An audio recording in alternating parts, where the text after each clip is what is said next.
Life time science நேயர்களுக்கு வணக்கங்க. இப்போது மிதுன லக்னமாக ஒருத்தங்களுக்கு வந்து இந்த மிதுன லக்னத்திற்கு 7-10 குடையவராக குரு வருவார். அப்படி வந்து அவர் வந்து செவ்வாயும் குருவும் பரிவர்த்தனை அடைஞ்சிருந்தாங்க அப்படின்னா, நான் ஏற்கனவே ஒரு வீடியோலையும் சொல்லியிருந்தேன், செவ்வாயும் குருவும் பரிவர்த்தனை அடையும் பொழுது 7ஆம் வீட்டில் செவ்வாயும் 11ஆம் வீட்டுக்கு குருவும் வருவது அப்படிங்கிறது எப்படி வரும் அப்படிங்கிறது ஒரு கமெண்ட்ஸோடு கேட்டிருந்தார். குரு திசை எப்படி இருக்கும் அப்படிங்கிறது இப்போ 15/2/1988 கிரக அமைப்புப்படி அவருக்கு வந்து பிறக்கும் பொழுது உத்திராட நட்சத்திரம், சந்திரன் வந்து உத்திராடம் 2ஆம் பாதத்தில் இருக்கிறார், மகர ராசியாக வருது அப்படின்னு வச்சிட்டோம்னா அவருக்கு வந்து பார்த்திங்கன்னா மிதுன லக்னம், மிதுன லக்னத்திற்கு 3ஆம் வீட்டில் கேது, 7ஆம் வீட்டில் செவ்வாயும் சனியும், 8ஆம் வீட்டில் புதனும் சந்திரனும், 9ஆம் வீட்டில் சூரியனும் ராகுவும், 10ஆம் வீட்டில் சுக்கிரன் உச்சம், 11ஆம் வீட்டில் குரு. இப்படி இருக்க இப்போ இவர் பிறந்தது பார்த்திங்கன்னா 15/2/1988 இருந்து 4 வருஷம் 10/8/1992 வரைக்கும் சூரிய திசை தான். 92லேருந்து 2002 வரைக்கும் சந்திர திசை, 2002லேருந்து 2009 வரைக்கும் செவ்வாய் திசை, 2009லேருந்து 18 வருஷம் 2027 ஆகஸ்ட் 10ஆம் தேதி வரைக்கும் அவருக்கு ராகு திசை தான் நடந்துகிட்ருக்கு. இப்போ நடக்கிறது ராகு திசையில் செவ்வாய் புத்தி. இவருக்கு அடுத்து 10/8/2027 அப்புறம் குரு திசை வருது. இந்த குரு திசை எப்படி இருக்கும் அப்படிங்கிறது இப்போ அவர் கேட்குறாரு. அப்படி வரும் பொழுது எப்போவுமே ஒரு விஷயத்தை நம்ம பார்க்கணும். 1, 5, 9 அடிக்கடி சொல்கிற மாதிரி மூலத்திரிகோணாதிபதிகள் அப்படிங்கிறது ரொம்ப ரொம்ப முக்கியம். அவங்க வந்து நல்ல நிலைமையில் இருக்கணும். அதுக்கடுத்தபடியாக 9ஆம் வீடு பாவத்துவம் அடையாமல் இருக்கணும். அந்த வீட்டை பாவக்கிரகங்கள் பார்க்காமல் இருக்க வேண்டும். இதெல்லாம் நம்ம பார்க்கணும். இப்போது இவர் ஜாதகத்தில் பார்த்திங்கன்னா ராகு வந்து 9ஆம் வீட்டிலேருந்து திசை நடத்தினார்னா அது பெரிய யோக அமைப்புகளை கொடுக்காது. ஏன் அப்படின்னு கேட்டிங்கன்னா, அந்த 9இல் இருக்கும் ராகுவோடு சூரியன் இணைவது தப்பு. அதுக்கடுத்தபடியாக 3ஆம் பார்வையாக நான் ஏற்கனவே இன்னொரு வீடியோலேயே சொல்லியிருந்தேன், 7ல் சனி இருந்தால் திக்பலம் அடைவாருங்க. எப்போவுமே மிதுன லக்னத்திற்கு 7ல் சனி இருக்கிறது நான் தப்புன்னே சொல்ல வர்றேன், நல்ல விஷயம். 7ல் திக்பலம் அடைஞ்சார்னா 9ஆம் வீட்டை பார்ப்பார்.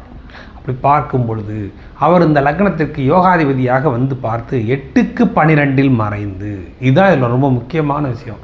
8க்கு 12 தன்னுடைய 8ஆம் வீட்டிற்கு அவர் 12ஆம் வீடான 7ல் மறைவது நல்ல யோகமைப்பு. ஆனால் இவர் கிரக ஜாதகத்தில் இருக்கிற கிரகம் இப்படி பார்க்கும்போது செவ்வாயும் சனியும் இணைந்து 7ல் இருக்கிறாங்க. அது ஒரு முக்கியமான விஷயம். இப்போ செவ்வாயும் சனியும் இருந்தால் என்னாகும், 6 குடையவரும் 8 குடையவரும் இணைந்து 7ஆம் வீட்டில் இருக்கிறாங்க. அப்படி தான் நம்ம எடுத்துக்க முடியும். ஏன்னா 11 குடையவர் 9 குடையவர் அப்படின்னு நம்ம பார்க்கலாம். இருந்தாலும் இந்த இடத்துல அவங்க 6 குடையவர் 8 குடையவராக இந்த இடத்துல வந்து செவ்வாயை வந்து 11 குடையவராக எடுத்துக்கலாம். ஏன்னா அவர் பரிவர்த்தனை அடைஞ்சிருக்காருல்ல குருவோட, அப்படி எடுத்துக்கலாம். சனியை பொறுத்த மட்டும் 8க்கு மறையாருன்னு எடுத்துக்கலாம். அப்படி பார்க்கும் பொழுது இந்த சனி 3ஆம் பார்வையாக சூரியனையும் ராகுவையும் பார்த்து விடுகிறார். ஆக 9ஆம் வீடு கெட்டு அந்த வீட்டை இந்த இடத்துல சனி பார்க்கக்கூடாது. அப்போது என்னாகும், அப்போது பலன்கள் மாறும் அப்படிங்கிறது தான், வேற ஒன்றும் இல்லை. அதுக்கு அடுத்தபடியாக இந்த செவ்வாய் 7ல் இருந்து 4ஆம் பார்வையாக 10ல் இருக்கும் சுக்கிரனை பார்க்கிறார் அப்படின்னா அது ஒரு நல்ல சிறப்பு அல்ல. எப்படின்னு பார்த்தீங்கன்னா, எப்போவுமே வந்து மிதுன லக்னமாக வந்துருச்சு அப்படின்னா கேந்திராதிபதியான குருவை பாவக்கிரகங்கள் பார்க்கலாம், தப்பு கிடையாது. இப்போ நான் உதாரணத்துக்கு சொல்லிடுறேன் பாருங்கள், 10ல் மிதுன லக்னத்துக்கு 10ல் குரு இருக்கிறாருங்க, அந்த குருவை செவ்வாய் பார்க்கலாம். ஏன்னா அவர் கேந்திராதிபதியாக வந்த சுபகிரகம், அந்த சுபகிரகத்தினுடைய சுபத்துவம் குறைவதற்காக அவர் பார்க்கலாம், செவ்வாய் பார்க்கலாம். ஆனால் இந்த இடத்தில் அங்கு இருப்பது சுக்கிரன். 10ல் சுக்கிரன் இருக்கிறார், அவர் யோகாதிபதி, 5ஆம் அதிபதி. அவர் 10ல் சுக்கிரன் உச்சமடைந்து இருக்கும் பொழுது இந்த லக்னத்திற்கு சுத்தமாக ஆகாதவராக செவ்வாய் 4ஆம் பார்வையாக பார்க்கிறார். அப்படிங்கிறப்போ இவர் இந்த இடத்துல இந்த சுபக்கிரகத்தை பாவக்கிரகம் பார்க்கக்கூடாது. நான் திருப்பி சொல்லிடுறேன் பாருங்கள், கேந்திராதிபதியாக வந்த சுபக்கிரகத்தை பாவக்கிரகம் பார்க்க வேண்டும், பார்க்கலாம், பார்க்க வேண்டும், அது நல்லது. ஆனால் இந்த இடத்துல சுக்கிரன் கேந்திராதிபதி இல்லையே, அவர் வந்து யோகாதிபதி, அவ்வளோதான். இந்த லக்னத்திற்கு அவர் யோகாதிபதி, கேந்திராதிபதி கிடையாது.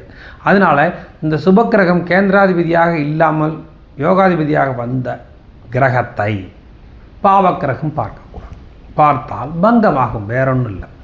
ஆக மொத்தத்தில் 9ஆம் வீட்டில் சூரியனும் ராகுவும் இணைந்தது அவ்வளோ பெரிய யோகத்தை கொடுக்காது.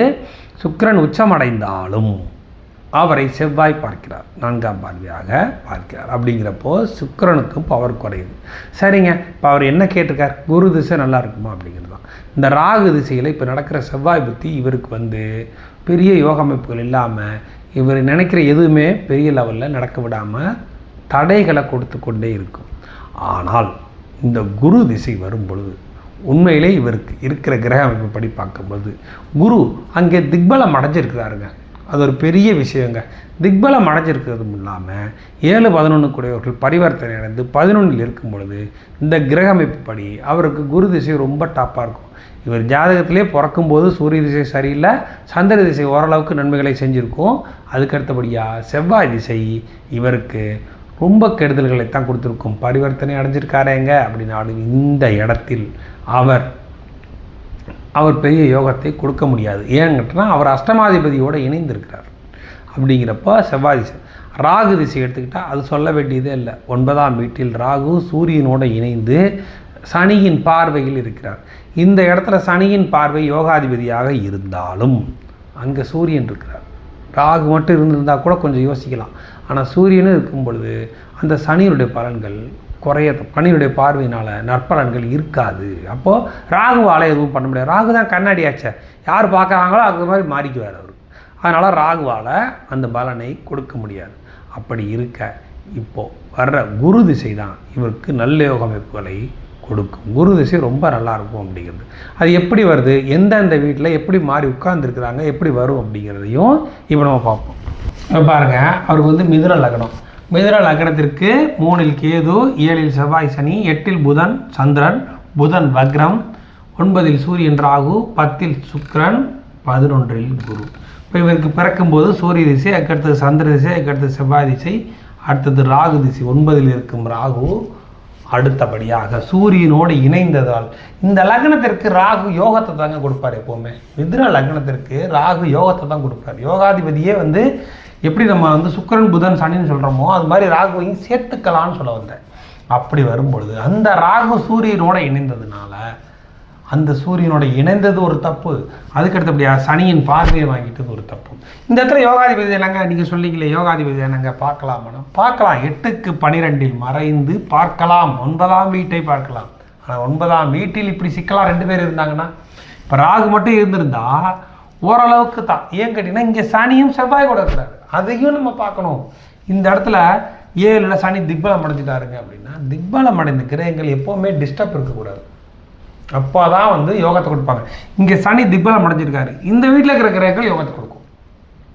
ஆனால் இங்கே சனி திக்பலம் அடைந்தாலும் இங்கே பாவ கிரகத்தோட செவ்வாயோட 6-11 கூடிய சுத்தமாக ஆகாதவர் என்று சொல்லக்கூடியவரோட இணையும் பொழுது அந்த சனியின் பலன்கள் குறையும். அதுக்கு அடுத்தபடியாக அவர் பார்க்கும் வீடான 9ஆம் வீட்டிலும் சூரியனும் ராகு. அப்போது அவரால் எதுவும் பண்ண முடியாத சூழ்நிலை. அப்படி வரும்பொழுது ராகு எப்படி பண்ணுவார்? அவர் தான் கண்ணாடி ஆச்சு, அப்படி மாறிக்குவார். எப்படி இருக்கார்? சூரியனையும் பார்த்துக்குவார், சனியையும் பார்த்துக்குவார். அவங்களுக்கு அந்த மாதிரி பலன்களை கொடுக்க ஆரம்பிச்சிடுவார். மொத்தத்தில் ராகு திசையில் இப்போ செவ்வாய் புத்தியும் இவருக்கு பெரிய யோகம். அடுத்து குரு திசை வருது. இந்த பாருங்கள், குரு பாருங்கள் எங்கே இருக்காரு பாருங்கள். நான் வந்து நவாம்சத்துலேயும் சொல்லிடுறேன் பாருங்கள். பாருங்கள் லக்னம், இந்த லக்னம் வந்து 9ல் விழுந்திருக்கு, இங்கே வந்து எங்கே கும்பத்தில் விழுந்திருக்கு. அப்படிங்கிறப்போ இவர் ராகு, அதாவது திருவாதிரை 3ஆம் பாவத்தில் லக்னம் இருக்குது, அதனால் இங்கே வந்துட்டார். ஆனால் இந்த குருவை பாருங்கள், அதே வீட்டில் மேஷத்திலே இருப்பார். குரு மேஷத்திலே நவாம்சத்தில் வர்றாரு. அப்படின்னா என்ன கணக்கு அப்படின்னு பார்த்தீங்கன்னா, அப்போ தான் இங்கே வந்திருக்கார், வேற ஒன்றும் இல்லை. அதாவது அசுவதி 1ஆம் பாதத்தில் குரு இருக்கார். அசுவதி 1ஆம் பாதத்தில் இருந்தார்னா திரும்ப அதே வீட்டில் தான் இங்கே இருப்பார். அப்படிங்கிறப்போ இதுக்காக நான் சொல்ல வரேன்னா, சுபகிரகம் வர்க்கோத்தம் அடைவது யோகம். இதுதான் இது விஷயம், வேற ஒன்றும் கிடையாது. ஏன் இதை நான் அழுத்தி சொன்னேன்னா இதுதான், சுபகிரகம் வர்க்கோத்தம் அடைவது யோகம்.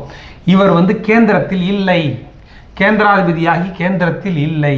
அவர் கேந்திரத்தில் பரிவர்த்தனை அடைஞ்சிருக்கார். செவ்வாயும் குருவும் பரிவர்த்தனை அடைஞ்சிருக்கார்.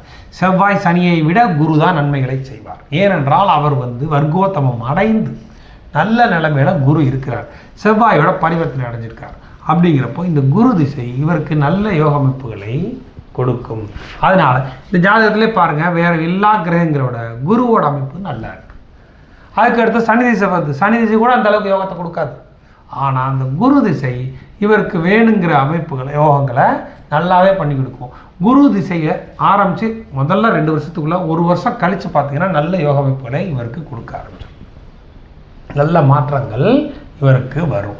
எப்படி அப்படின்னு கேட்டிங்கன்னா, செவ்வாய் குரு பரிவர்த்தனை அடைஞ்சது கூட நான் அந்த இடத்துல நான் சொல்ல வரல.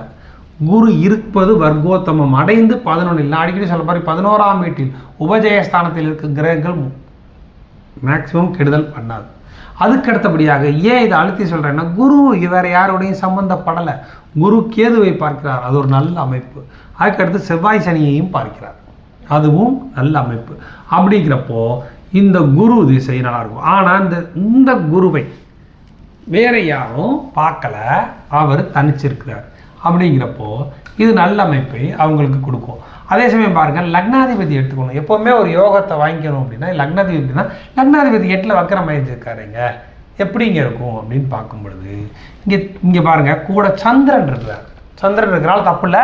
சந்திரன் 2ஆம் வீட்டை பார்க்கிறார், அவர் வீட்டை பார்க்கிறார். சந்திரன் பார்க்கும் பொழுது சந்திரன் புதனோடு சேர்ந்து சுபத்துவமாகத்தான் லக்னாதிபதி இருக்கார். அப்படிங்கிறப்போ பெரிய கெடுபலன்கள் லக்னாதிபதிக்கு வராது.